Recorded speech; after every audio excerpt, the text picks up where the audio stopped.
से विद्यार्थी मित्रों, सिद्धि हिंदी विद्यालय यूट्यूब चैनल के अंतर्गत आप सबका हार्दिक स्वागत करता हूँ। इस चैनल के अंतर्गत हम हमारी ऑनलाइन शिक्षा का कार्यकाल शुरू रख रहे हैं। वीडियो की शुरुआत करें उससे पहले थोड़ी अदर जानकारी, ठीक है, कुछ नया सीखना चाहिए हमेशा। तो उसके अंतर्गत एक छोटी सी जानकारी है कि पूरे विश्व में भूटान एक ऐसा देश है कि जहाँ पर एक भी ट्रैफिक सिग्नल नहीं है। पूरे विश्व के अंदर भूटान एक ऐसा देश है जहाँ पर एक भी ट्रैफिक सिग्नल नहीं है, और भारत में जगह जगह ट्रैफिक सिग्नल है, फिर भी लोग पालन करते नहीं है। भूटान हमारा पड़ोसी देश है, जिसके बारे में आप जानकारी प्राप्त कर चुकी हो कि भूटान कहाँ पर आया हुआ है, ठीक है। तो ये सिर्फ अधिक जानकारी है आपके लिए कि कुछ नया सीखने के लिए। वीडियो को आगे बढ़ाते हैं। कक्षा 9th विषय सामाजिक विज्ञान, मैं जयदेव जानी। इसके अंतर्गत हम पाठ नंबर 16 जिसका नाम है जलवायु, उसके बारे में चर्चा कर रहे थे। वीडियो की आगे शुरुआत करें उससे पहले कल के वीडियो के अंतर्गत हमने निर्वंत ऋतु यानी कि लौटती मानसूनी हवाओं की ऋतु के बारे में जानकारी प्राप्त की थी। अभी तुम्हारे स्लाइड के ऊपर जो फोटोग्राफ्स दिख रही है उसके अंदर देख सकते हो कि भाई उच्च दाब, निम्न दाब, अरब सागर, बंगाल की खाड़ी, उसके पश्चात तापमान, उत्तरी पूर्वी मानसूनी पवन है, शीत ऋतु में भारतीय मानसून की स्थिति और उत्तर पूर्वी मानसूनी पवन यानी कि लौटता मानसून। इसमें देख सकते हो कि जो हवाओं की जो दिशा है वो भी दर्शाई गई, उत्तर से दक्षिण की तरफ आती हुई दिखाई दे रही है। तो ये अक्टूबर से नवंबर महीने के समय काल की स्थिति है लौटती मानसूनी हवाओं के बारे में। इसके अंतर्गत हमने अक्टूबर हीट के बारे में जानकारी प्राप्त की थी, उसमें कि भाई कौन से महीने के अंदर, तो अक्टूबर महीने में उच्च तापमान तथा नमी के कारण दिन का मौसम व्याकुल कर देने वाला होता है, इसलिए इसे अक्टूबर हीट कहते हैं। उसके पश्चात इसको दूसरे कौन कौन से नाम से, तो उत्तर भारत में कुआर के नाम से और गुजरात में भादों के ताप के नाम से जाना जाता है। इतनी जानकारी प्राप्त की थी। अब पाठ का आखिरी हिस्सा, ठीक है, और इससे पढ़ने के पश्चात पाठ की समाप्ति हो जाएगी, जिसका नाम है जलवायु और मानव जीवन।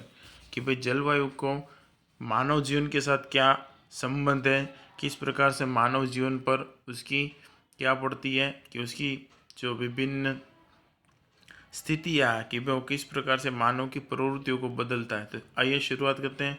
भारत की जलवायु मौसमी यानी कि मानसूनी जलवायु है। इन मानसूनी हवाओं का मुख्य लक्षण अनियमितता तथा अनिश्चितता मानी जाती है। भारत की जलवायु मानसूनी है, तो पूरे पाठ के अंदर अब हमें पता चल गया कि भारत की जलवायु मानसूनी है या तो फिर मौसमी है। इन हवाओं का मुख्य लक्षण अनियमितता और अनिश्चितता है, कि अनियमितता और अनिश्चितता, इसका कोई नियम नहीं है। नियमितता कि भाई ये अक्टूबर है, कल होगी तो कल हो जाएगी, परसों होगी तो परसों, ऐसा कुछ है नहीं। ना ही तो अनिश्चितता कि कब कौन सी ऋतु का अनुभव हो सकता है, ये भी निश्चय नहीं है। लेकिन जहाँ तक है वहाँ तक तो जो 3 ऋतु है उसका तो बराबर हम लोग अनुभव कर सकते हैं। ये ग्रीष्म, शीत और वसंत वर्षा ऋतु, जिसका गहरा प्रभाव भारत की जलवायु तथा यहाँ के निवासियों के खान पान, आवास, निवास, स्वभाव और कृषि प्रवृत्ति पर पड़ता है। और इसका सीधा किसके ऊपर प्रभाव पड़ता है, मानवी की निवासों के स्थान पर। निवासों के स्थान पर यानी कि जो गर्मी के काल के अंदर निवास के अंदर हम लकड़ी के बने घर के अंदर रहोगे तो गर्मी का कम अनुभव होता है। ठंडी की सीजन काल के अंदर क्या किया जाता है, तो ठंडी के सीजन काल के अंदर घरों के अंदर पंखे होते हो बंद कर दिए जाते हैं, या फिर गर्म रूम को हीटिंग करने के लिए गर्म हीटर भी शुरू किए जाते हैं, ठीक है। कहीं भी कभी कभार कोई इलाकों में, सभी इलाकों में नहीं। आवास और निवास के अंदर, ठीक है।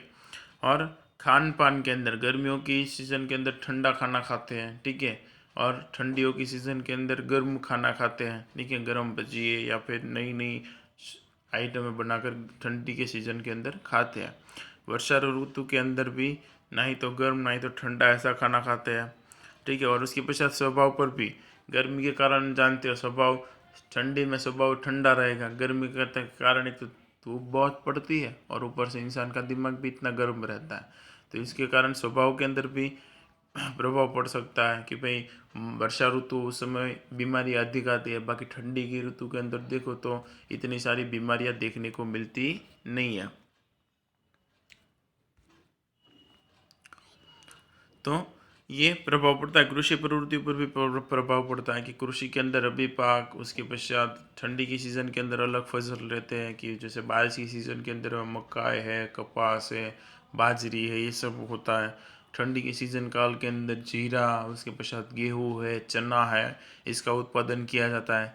गर्मी की सीज़न काल के अंदर ज्वार है या बाजरी का ही सिर्फ उत्पादन किया जाता है। तो ये कृषि प्रवृत्ति पर भी इसका अलग प्रभाव पड़ता है। और उसमें उसमें भी विशेष रूप से भारत कृषि प्रधान देश होने के अलावा मानसूनी हवाओं के संपूर्ण अंकुश में है। और भारत कृषि प्रधान देश होने के अलावा मानसूनी हवाओं के संपूर्ण अंकुश में, क्योंकि यहाँ पर मानसूनी हवाएं ऋतु बदलती है, वर्षा भी मानसूनी हवाएं ही लाती है। इस कारण मानसूनी हवाओं की भी अनिश्चितता का प्रभाव भारत की खेती तथा लोक जीवन पर दिखाई देता है। और इसी के कारण मानसूनी हवाओं की अनिश्चितता का प्रभाव भी भारत की खेती और लोक जीवन पर दिखाई देता है। ठंडी के काल के अंदर गर्म कपड़े पहनते हैं, गर्मी के काल के अंदर क्या है, सूती कपड़ों का यानी कि हल्के ढीले ढाले कपड़े पहनते हैं। वर्षा ऋतु के अंदर हम छाता या फिर रेनकोट का इस्तेमाल करते हैं। तो कभी कभार ठंडी की सीज़न के अंदर भी दोनों का इस्तेमाल करना पड़ता है। अभी ठंडी में बारिश हो जाए तो गर्म जैकेट भी पहनना पड़ेगा और रेनकोट का भी इस्तेमाल करना पड़ सकता है। तो ये क्या है कि भाई ये मानसूनी हवाओं के कारण लोगों के जीवन पर भी इसका अभाव दिखाई देता है। जलवायु का मानव जीवन पर पड़ने वाला मुख्य प्रभाव निम्नलिखित है। जलवायु के मानव जीवन पर पड़ने वाले प्रभाव में निम्नलिखित है जो नीचे दिए गए। भारत में वर्ष के अधिकांश समय के दरमियान तापमान ऊंचा रहने से खेती की विभिन्न फसलें उगाई जा सकती हैं। भारत में वर्ष के अधिकांश समय के दरमियान तापमान ऊंचा रहने से खेती की विभिन्न फसलें उगाई जाती हैं, परंतु बरसात की अनिश्चितता ने उत्पादन को अनिश्चित बना दिया है।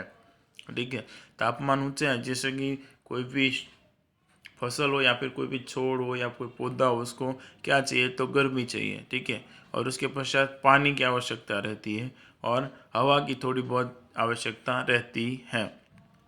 तो भारत के अंदर तापमान तो ऊंचा रहता है, इसकी वजह से विभिन्न फसलें भी उगाई जा सकती, परंतु बरसात की अनिश्चितता के कारण उत्पादन में अनिश्चितता बनाई दिखाई देती है। ठीक है, बरसात अनिश्चित हो तो जिसकी वजह से कभी कभार ज़्यादा हो जाती है तो फसलें नष्ट हो जाएगी, कभी कभार कम होगी तो फसलें इतनी अच्छी होगी नहीं, कि भाई बरसात का यहाँ पर कोई निश्चित समय काल नहीं है। इस वजह से क्या होता है कि अनिश्चितता का सामना करना पड़ता है। जून से सितंबर तक अधिकांश वर्षा हो जाने से सिंचाई की सुविधा से वंचित भागों में वर्षा पर आधारित केवल एक ही फसल पैदा की जा सकती है। जून से सितंबर में अधिकांश वर्षा हो जानी चाहिए, जिसकी वजह से सिंचाई की सुविधा से वंचित भागों में वर्षा पर आधारित केवल एक ही फसल पैदा की जाती है। कुछ विस्तार ऐसे ही है भारत के अंदर जहाँ पर सिर्फ बरसात के मौसम में फसल ली जाती है, जैसे कि राजस्थान के कुछ एक विस्तार, गुजरात के विस्तार, कि भाई यहाँ पर हाँ सिंचाई कुएं बोरवेल करके अगर कृषि का उत्पादन करें तो वो हो सकता है, लेकिन वो भी कुएं के अंदर या बोरवेल के अंदर पानी कब होगा, जब अच्छी वर्षा होगी तो इन दोनों के अंदर पानी होगा। तो इस वजह से कभी कभार कुछ ऐसे विस्तार भी है भारत के जहाँ पर किसके आधारित है कि भाई वर्षा पर आधारित खेती की जाती है। वर्षा ऋतु का आरंभ तथा अंत अनिश्चित होता है, इस कारण कृषि को वर्षा ऋतु का आरंभ तथा अंत अनिश्चित होता है, इस कारण कृषि को कई बार योग्य समय पर पानी नहीं मिलता, इससे कृषि उत्पादन प्रभावित होता है। और वर्षा ऋतु का आरंभ भी और अंत भी अनिश्चित है कि भाई आरंभ 1 जून से लिखा तो 1 जून की जगह 10 जून भी हो सकता है, और अंत भी सितंबर मास के अंदर बंद हो जाने से अक्टूबर तक भी वर्षा हो सकती है। पिछले साल हम लोग देखा कि भी दिवाली तक भी तुम लोगों ने वर्षा का अनुभव किया था। ठीक है, तो ऐसा कुछ फिक्स नहीं है कि वर्षा का शुरुआत क्या रहेगी, अंत इस तारीख को तो उसी तारीख को हो जाएगा। तो अनिश्चितता है, जिसके कारण कृषि उत्पादन को ज़्यादा प्रभावित करता है।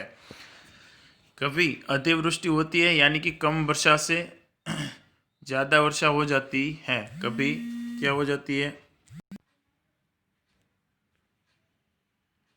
कभी अतिवृष्टि होती है, यानी कि कम समय से ज़्यादा वर्षा हो जाती है, इस कारण फसल का विनाश होता है। कभी कभार अतिवृष्टि हो जाती है, यानी कि कम समय में ज़्यादा वर्षा होती है, जिसकी वजह से क्या होता है कि फसलों को नुकसान पहुंचता है।